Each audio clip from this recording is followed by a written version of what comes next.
Hello, and welcome back to Trumpet World. We've reached the anniversary of October 7th and the terrorist attack that Hamas launched on Israel last year. Since then, a lot has changed in Israel, in the wider Middle East, and in the world as a whole. Where have we come in a year of terrorism, of war, of new alliances, and old partnerships breaking?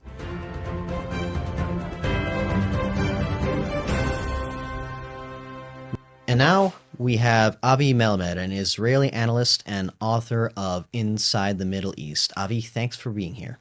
So to start, if you wouldn't mind, maybe just explain to our viewers who you are, what you do, how did you get involved in this work? Sure. So my name is Avi Melamed. I'm a former Israeli intelligence official and senior official on Arab affairs. I'm the founder of Inside the Middle East, a nonprofit institute providing apolitical, non-partisan education about the Middle East. Okay, so we're obviously recording on the anniversary of the October 7 terror attack that obviously caught a lot of people off guard when it happened and with the unfolding events. With everything you see in the Middle East, obviously Israel's been fighting Hamas, fighting Hezbollah for a long, long time. But aside from the obvious effects of an actual war, how has this changed the equation of how Israel deals with its terror threats, how the radical Islamist world has been dealing with Israel, etc.? Well, look, this whole attack, October 7, and everything that happens following up until today, as you mentioned accurately, Israel is fighting against different challenges from different regions in different levels of intensity. It's actually not a surprise for people like myself who have been professionally following the events in the region, in the Middle East for many decades. And to a large extent, you could say that it was written on the wall. This is what we see today is almost inevitable because the Iranian regime in Tehran basically was unfortunately able to create this network of armies of terror called the Axis of Resistance across the Middle East and to dictate to a large extent the trajectory of the Israeli-Palestinian conflict negatively, but also at the same time to inflict disaster and havoc across the Middle East, in Syria, in Lebanon, in Yemen, and so on. So right now, what we are looking at is that this building threat on the state of Israel, but not only on the threat of the state of Israel, has now been reached to the point where it's kind of like exploded. And Israel is now engaged, as you say, in fighting in the proxies of the Iranians and the Iranians themselves, who, reminding you, launched twice during that year direct attack on Israel on April 13 and October 1st. As you mentioned with the Axis resistance, I guess you could say the proxy that everybody has their minds on right now is Hezbollah and everything that is going on in Israel's north. It seems like every day there's a new development with some high commander being assassinated or a new invasion. In your book, Inside the Middle East, Entering a New Era, which I actually have a copy of here, you wrote about pre 2021 Lebanon and some of the problems they had. This is just a quote that you wrote in there. However, as the crisis in Lebanon deepens, there is a genuine possibility that massive violence will erupt in Lebanon and the country will just be dragged into complete havoc. The fear of this scenario is palpable, and this is something that all elements in Lebanon, including Hezbollah, want to avoid. Now, back then, of course, Hezbollah was still very much in control of Lebanon. It was still arguably the most feared of Iran's proxies. With the recent developments, that's all come into question. Do you think that with what Israel is doing right now, a scenario just like that could happen? Well, look, unless the Hezbollah was launching October 8th, starting to attack Israel by the order of the Iranians, we may have been in a different place today. But the Hezbollah basically cornered himself when the leader of Hezbollah, Nasrallah, said following October 7, he said, I'm going to attack Israel until there will be ceasefire in Gaza Strip. And so there hasn't been a ceasefire in Gaza Strip, and Hezbollah continued to poke Israel, sort of speaking. And that process has been intensifying, basically leading right now to the point where the Hezbollah is in a place that it did not anticipate it and, of course, didn't look for in October 6th. Because up until not so long ago, Hezbollah was positioning itself as a regional power. And to a large extent, accurately, Hezbollah not only took Lebanon hostage, Hezbollah is involved in the war in Yemen, is involved in the war in Syria, is involved in what's happening in the West Sahara.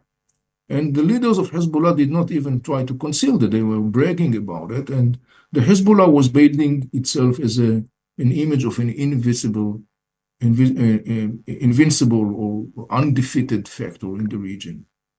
Now he's in a totally different place and a base that, to a large extent, the Hezbollah in its worst nightmares did not anticipate a year ago. And one of the interesting things that we see today in the context of Lebanon, you quoted from the book, is that in fact now many of the Lebanese, including, by the way, many Shiites, which is the political power base of Hezbollah, many of Lebanese are basically saying this is our window of opportunity to restore our stolen or kidnapped sovereignty, because Hezbollah kidnapped Lebanon or took Lebanon hostage. And so it's very interesting to see how that dynamic will evolve in the year to come, following what happened to Hezbollah and following to what will be the outcome of this whole regional tensions and escalation. But right there, as we talk about Lebanon today, I would say that this is for the first time, and the Lebanese know that. This is for the first time for the last couple of decades that Lebanese says they really have a chance to finally get back their homeland and restore their sovereignty. That has to do a lot of that has to do also with the position of Western powers, to what extent they will be standing by the Lebanese people to restore their sovereignty. All I can say in that regard is one simple thing. If the Lebanese will be able to restore that sovereignty, that's a good news to Lebanon. It's a good news to Israel. It's a good news to the region. Now, with everything happening in Lebanon, with Israel moving in, I think a lot of people were taken aback by how little resistance Hezbollah has been pushing back. I mean, the Israeli Air Force had already taken out, by some estimates, half of Hezbollah's rocket arsenal, but that still leaves tens of thousands of rockets that they could have used, but they haven't, even though at this point it seems like they have nothing left to lose. Why is Hezbollah dragging its feet so much? Well, look, there are a couple of reasons. First, starting from a tactical, I would say Hezbollah has been severely beaten, and particularly the impact of the deep Israeli infiltration to Hezbollah's most kept secret assets, like the depots of the missiles, the whereabouts of its leadership. Israel took out all of the leadership of Hezbollah, literally speaking, including the Hassan Nasrallah. The impact of all those things are enormous in different aspects. Obviously, we all remember what happened with the story of the pagers attacks.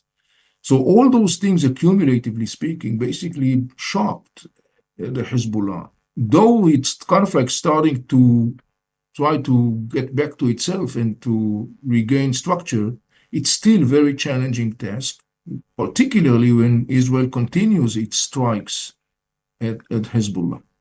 Now, you have mentioned accurately that Hezbollah still has, of course, significant capacities and probably will continue and try to continue part of those capacities. There is another part of his capacities, which is, of course, the long-range missiles that the Hezbollah has, which he's not using, because the Iranians don't give him the green light, sort of speaking, to use that.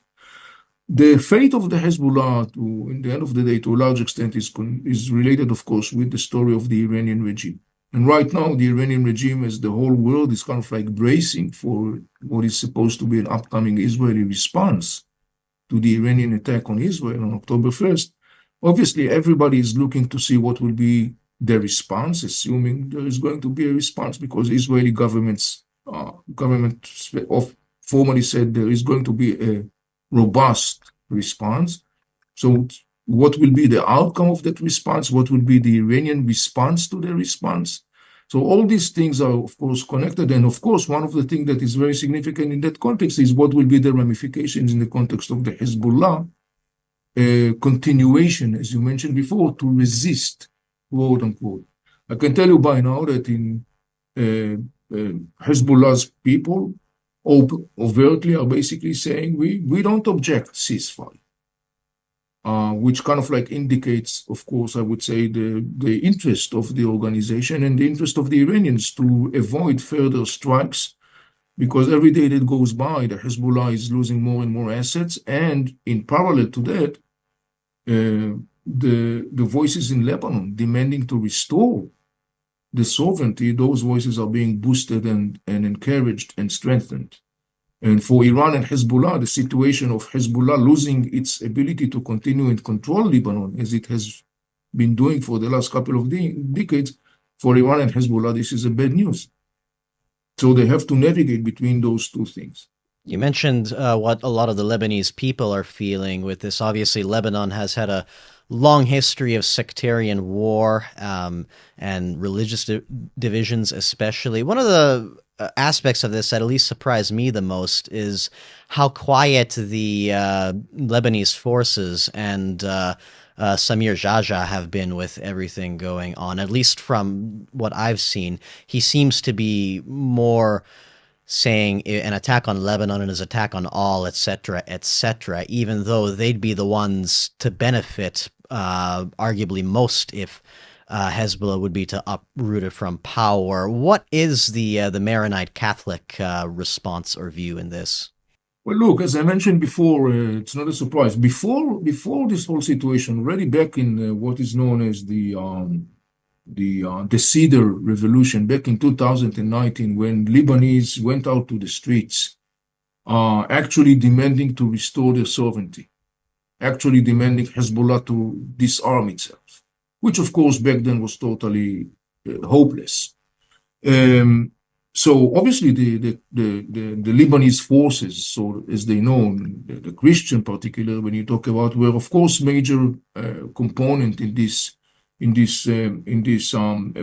protest. But at the same time, we have to remember that the national stream, the national party, under the leadership of Aoun back then, the president of France and his son-in-law, Gibran Basir, they actually handed over Lebanon to the hands of the Hezbollah. They legitimized the weapon of the Hezbollah in return for the Hezbollah's consent that Aoun will be the president of Lebanon.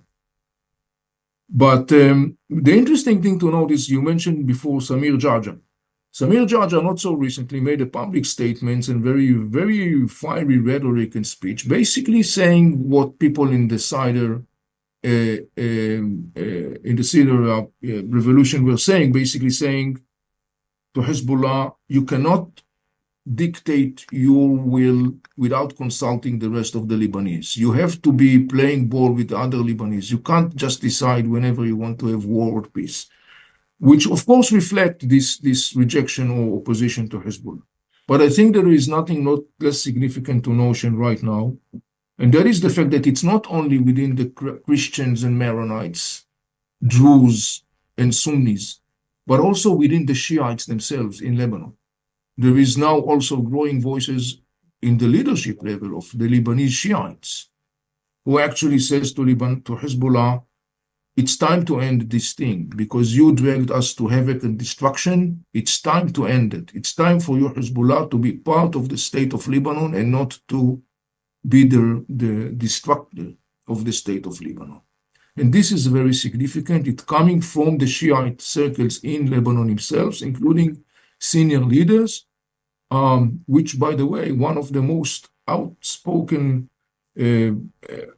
critics of the Hezbollah is the former Secretary General of Hezbollah, Subhi Tfaili, that constantly basically bashed and lashed Hezbollah for dragging Lebanon to this war against the will of the Lebanese people. So it will be very interesting to see what will be the ramifications of that in the context of the hope that Lebanon will be able to restore its sovereignty. And now with Israel moving into southern Lebanon, their, or at least the IDF's stated goals are to neutralize the threat that, um, for obvious reasons, Hezbollah poses on the northern border, to get rid of Hezbollah's infrastructure on the border that's hurting the communities, that's forcing the 60,000 Israelis to be refugees in their own homes. But by this point, with, again, how much of a response Hezbollah has given, it seems that at least the IDF would have an opportunity to move further north and perhaps finish Hezbollah off once and for all. Is that a likely scenario? I don't think so. Look, Israel wants to secure the northern communities of Israel. The threat to the northern communities of Israel is basically, of course, when you look at the northern part, it's coming from Hezbollah, and it has two major aspects. One is the rocket shooting, and the other thing, which is the anti-tank missiles that the Hezbollah has been using and can use. And Israel needs to remove that threat so people could go back safely to their homes. People will not go back safely to their home knowing that you got Radwan forces of the Hezbollah sitting in proximity to the border, waiting for the sign to storm Israel style October 7. And Israelis will not go back to the border to live in their communities in the north, knowing that Hezbollah is sitting in the next by Lebanese villages and pointing them with an anti-tank missiles that could hit a bus taking kids to school. So Israel is determined to basically eliminate those two major elements of threat, meaning the Radwan forces presence next to the border and the anti-tank missiles. I don't think that Israel is going to hunt the last rockets in the hands of Hezbollah, and I don't think that Israel will hunt necessarily the missiles, the long-term missiles, the long-range missiles. I think that Israel basically focus on clearing this whole strip in proximity to the Israeli border, making sure that the threat of missiles, of anti-tank missiles, and the threat of Radwan forces is removed.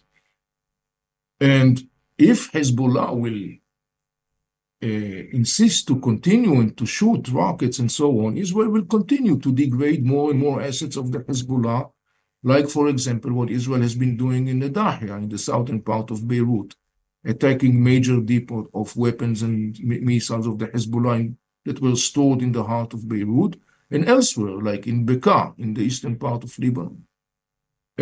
But Israel's, I think, major objective, as I said before, is to remove the threat of the Radwan forces next to the border and the threat of the anti-tank missiles. Okay, shifting gears a little bit, obviously Hezbollah is not the only uh, tentacle of the octopus, the Iranian octopus, you could say. There's also Syria right next door, which is obviously a big supporter of Hezbollah as well. To this point, Bashar Assad has been really dragging his feet into entering the conflict, even though Hezbollah has such a big presence in Syria, even though he is the corridor for Iran geographically to get to Hezbollah. Obviously, he has a lot of problems of his own, but Israel, of course, famously last month conducted a high-profile raid in northern Syria. It's looking more and more that Assad isn't able to keep his hands out of the conflict one way or another. Where do you see Syria going in the future with everything going on? Well, it's very interesting. You accurately mentioned it. Assad kept totally silent about what's going on with Hezbollah. And as you mentioned, given the fact that Hezbollah is one of the major reasons why Assad still is in power, you would expect Assad to come forward and, to be overtly supporting Hezbollah. And he didn't even express condolences over the killing of Nasrallah, to the best of my knowledge. So there is, of course, reasons for that. There are reasons for that. Look, one thing that has been very clear was that Assad was not willing and doesn't want to be dragged into a wide conflict in Israel because apparently understands that that may be resulting in the end of its rule. So this is one thing. But I think that also there has been accumulative information in the last year indicating that Assad is looking for ways to a little bit loosen, sort of speaking, the Iranian hug. So he's kind of like in between, dependent on the Iranians on one hand, and on the other hand, there is some sort of an interest of Assad maybe to loosen a little bit this Iranian hug. Part of that, by the way, is fueled, I think, by uh, sentiments of resentment and discontent among the Alawites in Syria who are not so happy with the presence of the Iranians in parts of their areas. I think this is one of the things that fuels this Assad, sort of like intention to kind of like move away a little bit from the Iranian hug. Also, in the background of those things, of course, is the whole Arab rapprochement that was given, Arab rehabilitation that was given formally to Assad when he participated in the Arab League and was welcomed back to the Arab world. But up until now, that rehabilitation was not translated into the massive investments that Assad was hoping to see coming from Saudi Arabia and United Arab Emirates. One other thing which is very interesting to notice in the context of what's going on right now in Syria is that in parallel to the massive blow that Hezbollah sustained, the Free Syrian Army kind of like starting again to reappear, sort of speaking, and also other factors of the rebels that actually are kind of like probably looking at it as a moment of momentum for them. And then there is another significant component that we have to follow, and this is, of course, Turkey, and to see what will be the ramifications of that in the context of the relationship between Erdogan and Assad, which has been kind of like going up and down during the last couple of years. So it will be very interesting to see how things will evolve in Syria. Clearly, the Iranians are trying to maintain and even increase their presence and hold in Syria. So it will be very interesting to see what will be down the road the ramification of what is now clearly the weakening of the Hezbollah and in parallel to that, the weakening of the Mullah regime. Yes, you mentioned in your book that this is another quote. The linchpin of this Iranian ecosystem is Iran's agents and proxies. They are also the Achilles heel of the mullah's hegemonic endeavor. And you said later that the most vital link in this ecosystem of proxies is Syria. It looks very likely that Hezbollah, at the very least, would be having some restructuring coming up, if not outright revolution in Lebanon, as you mentioned. You mentioned that Assad has been trying to loosen the hug. If Hezbollah loses its power and authority, that would probably be an impetus for that. With how Iran has been responding to the ongoing war, it's mainly been trying to keep up its relationship as the head of the axis of resistance, to send missiles across the Arabian Peninsula to attack Israel directly. But if they're, through different circumstances, we could see Lebanon and or Syria start, because of the war, to break away from Iran's grip. Do you think we might see more active Iranian involvement in trying to clean up the damage? It's an open question. I mean, to a large extent, it depends upon the Western powers' position.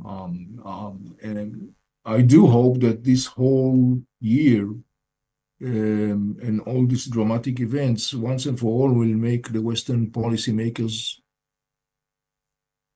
I wouldn't say internalize, because I think they knew, Western policymakers knew about the threat the Iranians are presenting. But I hope that it will kind of like once and for all, make the Western policymakers to apply much more decisive, non-compromising, and even tough policy vis-a-vis the story of the threat that the Mullah regime is presenting to the region. It is to a large extent, what we see right now is a window of opportunity to generate a significant change in the very unstable reality of the Middle East that, to a large extent, and particularly when you're talking about Lebanon, Syria, Iraq, Gaza, was dictated by the Iranians and the axis of proxies. This is a moment of opportunity to change that course and to start building conditions for a much more stable reality and conditions on the ground. But it requires a very clear, decisive, non-compromising Western powers policy vis-à-vis the Iranian regime, vis-à-vis the threat that it presents. Uh, I mean, global economy has been significantly damaged following the attacks of Houthis in the Red Sea and the Bab el-Mandeb Strait. So this is the time also for Western powers to step in and to really take much more robust, decisive actions and decisions vis-à-vis the Iranians, basically to manifest the fact that this is a moment of change. The game rules are now changed, and this is the moment to start moving towards, hopefully, more stable reality on the ground. But this is an open question. I wish I could say decisively that I think that is going to happen. I don't know to say that necessarily. We'll have to see how things will evolve. Who do you think would be most likely as a country or a group of countries to come in and step and say help Hezbollah out or reconstruct Lebanon or Syria or anything like that? Well, look, the Iranian regime clearly will try to restore as much as possible, as quickly as possible, its control over Lebanon through the Hezbollah and also its ability to continue to dictate the fueling the flames of the Israeli-Palestinian conflict, because this is the interest of the Iranian regime. So as far as the Iranian regime is concerned, it's definitely expected that it will try to do all those things to rebuild quickly as possible Hezbollah, Hamas, and others. And that's exactly the point where we talked about the Western powers and the need for them to come in between and to make sure that it's not going to happen. Well, I meant more if, say, if there was a revolution and say Lebanon starts looking for foreign backers, like, do you think they would ask the EU to maybe come and get involved, or Turkey, or some other group like that? Look, if you're looking at a scenario of an inner Lebanese power struggle, violent power struggle, you could of course take into consideration the involvement of outer powers. Turkey is definitely one possible option because there is a large Sunni population in the northern part of Lebanon, even though I'm not so sure that Turkey will rush to deal with this hot potato. But this is one example. We have to think about involvement of Western powers like France, that has a very long, deep connections to Lebanon and particularly the Christians in Lebanon, the United States. In other words, if there would be such a scenario, that would be a moment of test for the decisiveness of Western powers to open a new page in the story of the region, in the sense that not allowing Iran to continue and to dictate the fate and trajectory of the region. And so potentially, yes, we could see, of course, a situation where such powers would be involved. Um, I don't necessarily see the Iranians directly involved in such a scenario to save Hezbollah. They will try, of course, other ways to put handles of pressures different ways, not necessarily in Lebanon, but elsewhere. They will apply probably the same tactic that they have been applying to try to save Hamas following October 7 by activating their different proxies in different parts of the region. But the Iranian regime has a very significant feature, and that is that the Iranian regime has been very gladly sacrificing everybody else other than the Iranians themselves. So I don't see necessarily that this feature is going to be changed. One last question. With an uptick in unrest in the area, speaking of Europe, of what's probably on a lot of people's minds is that if Lebanon or Syria or some of these other areas in the north were to become more volatile, more active fighting, there's a chance that the refugee crisis could uptick again, and we could start seeing hundreds of thousands of refugees heading north to Europe again. Do you think that could play any role with how Europe responds or how the West responds? You're talking about the Syrian refugees? Well, Syrian refugees or Lebanese refugees, if there's any fighting in there, like there would obviously be a large uptick in people that would be trying to get out of there. And with Europe being on the back door, Turkey as well, that would be a natural option for a lot of people to gravitate to.